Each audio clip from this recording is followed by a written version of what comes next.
Bom, enquanto isso, na França, você teve vamos ver aqui, no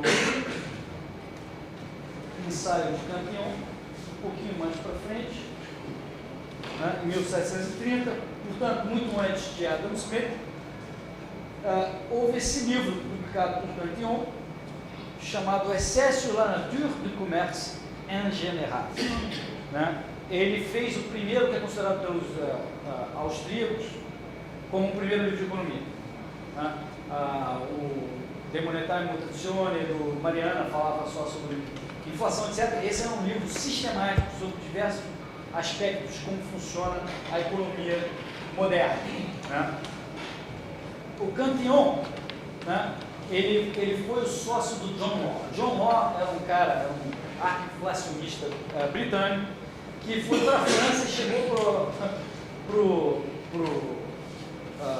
Duque de Orleans, que era o regente, depois que morreu o Luís XIV, e falou assim: você pode ter prosperidade eterna e nunca se preocupar com a dívida. O cara falou: pô, como? Eu quero.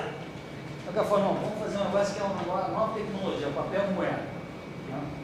E o rei chegou e falou: pô, vem pra cá, é isso que eu preciso. Explica aí como é que é esse negócio. Essas ideias malucas estão sempre da França, né? Tem sempre, mas esse aqui veio da Inglaterra, importado na Inglaterra. Foi adotado na França, mas o John Law já tinha feito as suas aventurinhas lá pelo Reino Unido. Ele era, eu não me lembro que nacionalidade, era escocês, não tenho certeza. Né? Mas ele foi então para a França para vender esse peixe lá. Ele já tinha feito alguma coisinha de papel moeda lá na Inglaterra. E aí fizeram a Mississippi Company, cujos três principais sócios eram Cantillon, que eu vou falar rápido, né, esse economista, o John Law e um terceiro cara. Esse negócio, que era uma mistura de Banco Central com uma companhia operacional para explorar comércio com os Estados Unidos, lá no Mississippi, por causa dos Estados Unidos mesmo, comércio lá nos Estados Unidos e tal. Essa foi a primeira grande bolha que o mercado já teve. As ações dessa companhia, depois eles passaram a negociar as ações. Eles eram os principais sócios, General Partners, chamaram Limited Partners acionistas, e as ações começaram a subir loucamente, porque tinha uma quantidade de papel grande lastreado por um monopólio, né? E num determinado momento os caras estavam milionários. O termo milionário foi cunhado aí para determinar esses três caras e outros caras também, sócios menores, que estavam ganhando dinheiro nessa época. Né? No auge dessa bolha, né, aconteceram duas coisas. Uma delas é que o terceiro sócio, que eu não me lembro o nome, o cara estava tão rico, né, em termos de papel, não tinha ainda realizado o investimento, mas as ações dele valiam tanto dinheiro, que ele tentou comprar o reino da Polônia, só para vocês terem uma noção da riqueza que esses caras fizeram. Acabou não conseguindo, né, questões políticas, etc., mas quase conseguiu comprar o reino da Polônia. Né? E o Cantillon, ele, por entender de economia, ele fez o seguinte: um pouco antes, né, ele já sabia que ia dar problema, quando ele viu que as ações tinham subido demais, ele vendeu tudo, mas não só vendeu, ele vendeu, e tinha muita gente ainda querendo comprar mais. Como você sabe, quando começa a subir, fica todo mundo encantado, querendo comprar, e ele emprestou dinheiro para vários caras com que ele considerava que tinha um bom crédito, eram bons pagadores. Ele prestou dinheiro a 50% ao ano, porque também a inflação, né, nessa moeda era alta, então 50% ao ano era bom, mas não tanto quanto parece. Era cheque especial, né? Mais ou menos. E aí emprestou e foi embora para a Itália. Né? Até porque constitui um pouquinho de um risco. Né? Se ele achava que fosse explodir, era melhor ele ficar na Itália um tempo. Foi embora para a Itália. E aí, estourou a bolha, o John Law morreu na desgraça, e o Cantillon voltou para, não só com os milhões dele, mas para coletar seu empréstimo. E ele acabou falecendo num incêndio na casa dele. Todo mundo entende que ele foi assassinado, realmente, né? Mas houve incêndio, né? Quando ele voltou para a França. Né? E essa é a história do Cantillon. Foi o primeiro teórico da economia, o primeiro cara a utilizar o conceito de ceteris paribus, né, que é todo imaginando um exercício mental, válido para ciência social, não válido para ciência natural, que você tem que parar lá e faz o experimento, mas na ciência social você fala, pô, vamos pensar o seguinte, imaginando que tudo o resto fique igual, o que acontece se a demanda aumenta? Não, o exercício vale.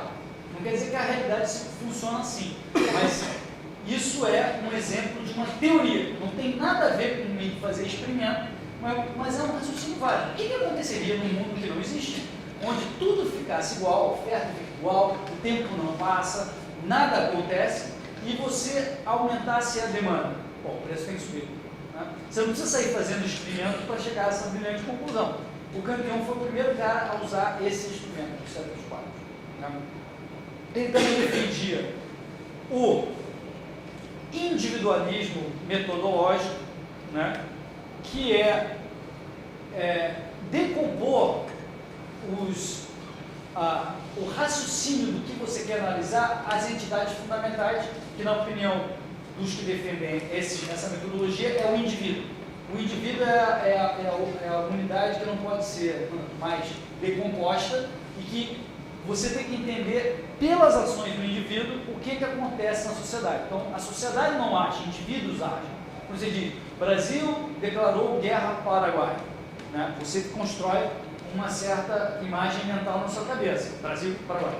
Mas, na verdade, você pode explicar isso dizendo, né, que eu acho que você melhor explica se você entender que é o governo brasileiro, algumas pessoas do governo brasileiro, na verdade, o presidente, talvez o chefe das Forças Armadas, decidiram declarar guerra ao governo, talvez ao povo, mas principalmente ao governo do Paraguai. Então, quando a gente fala uma coisa, o Brasil declarou guerra ao Paraguai, o individualismo metodológico, ele considera que você entende melhor o fenômeno se você decompor isso para os seus subdivisores aí, que são os indivíduos. Isso não quer dizer, o individualismo metodológico não quer dizer que o contrário disso seja, isso é socialismo, comunismo. O contrário do individualismo metodológico é o holismo metodológico, que não é pecado, né, para um liberal. Eu vou explicar a diferença. É só um outro critério. Né? Por exemplo, para alguns biólogos, vale o holismo metodológico, por exemplo, na colônia de formigas. Ele fala o seguinte, olha, a entidade biológica relevante, a que melhor explica o que a gente quer estudar na biologia da formiga, não é a formiga individual, é a colônia. É o tipo, tem lá vários tipos de formiga, sei lá, não entendo desse negócio. Tem um tipo, a abelha que faz isso, a abelha operária, a abelha rainha, etc. Então, faz mais sentido usar o holismo metodológico para o biólogo na colônia do que o individualismo. Não é pecado, não é coletivismo, não é. Mas existem formas corretas e formas erradas, na nossa opinião, de como usar cada um. Os marxistas, por exemplo, explicam a economia pelo holismo, pela luta de classe. O libertarianismo também é holista.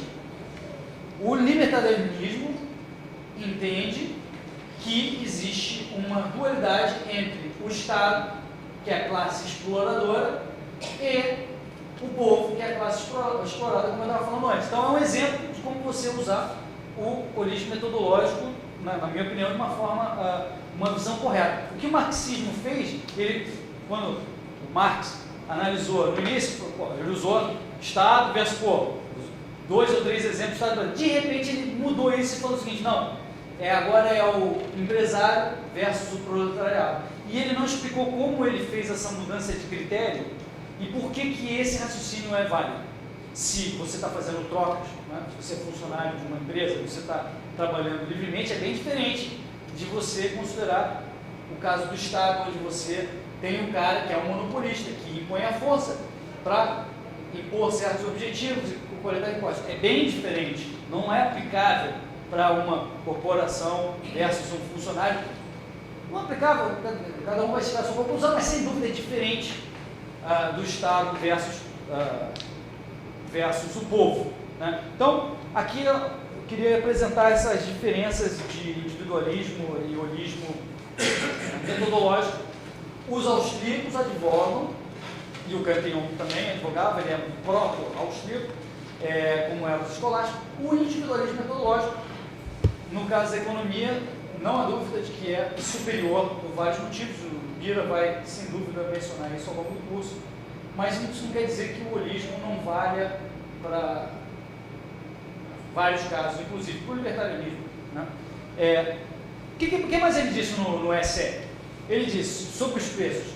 É claro que a quantidade de produto à venda, em proporção à demanda ou número de compradores, é a base na qual se fixam os preços do mercado. Também, né? Concordando com o que a gente viu até aqui. E sobre o subjetivismo, o que é o subjetivismo? Que depende do sujeito. Isso é subjetivismo. Depende do ponto de vista do sujeito. Né? Então a demanda é subjetivista. A demanda depende dos humores, vontades e modo de vida do cara que está tomando a decisão econômica qualquer, compra, venda, etc. E ele foi o cara que entendeu bem o papel do empreendedor. Ao contrário do que veio a ser falado depois, né, pelo Ricardo, Walras, neoclássicos, que defendiam que o agente de mercado tem conhecimento perfeito em um mundo estático, sem certeza, né? O Cantillon sabia que o empreendedor tem uma função de equilibradora, de diminuir as possibilidades de ganho, portanto, ajustar a economia. Ao contrário do que o Schumpeter dizia, por exemplo, que era o rompimento. O empreendedor é o cara que inova, que muda o paradigma, que meio que desequilibra o status quo. Né? O empreendedor de Cantillon, que é o empreendedor que nós acreditamos, ele, né, por prever e investir recursos no futuro, ajuda a ajustar e equilibrar a oferta e demanda. Então não há o conhecimento perfeito, não há um mundo estático, não há um mundo sem certezas como hoje existe no mainstream, como esses caras aqui, que foram os caras que iniciaram o conceito, advogavam também. Né? Então, qual é a importância, além de tudo isso que eu falei, de ser o primeiro tratado sistemático de economia, etc., mas mais do que tudo, o ensaio dissociou o Cantillon. Ele foi o primeiro cara que todo mundo falou assim, porra, esse cara aqui não é mercantilista, esse cara aqui está fora do mainstream. Depois veio uma série de outros caras, tipo Boa, etc., mas ele claramente se diferenciou do mainstream.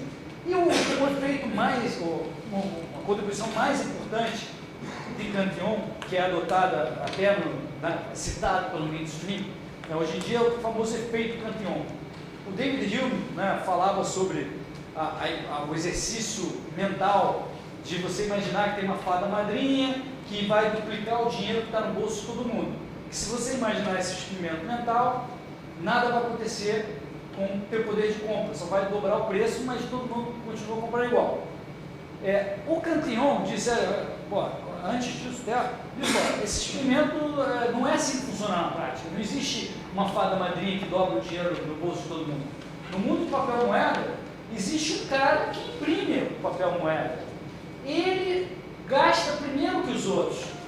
E aí tem um segundo cara que gasta antes dos outros, etc, etc, antes até que o preço suba. Né?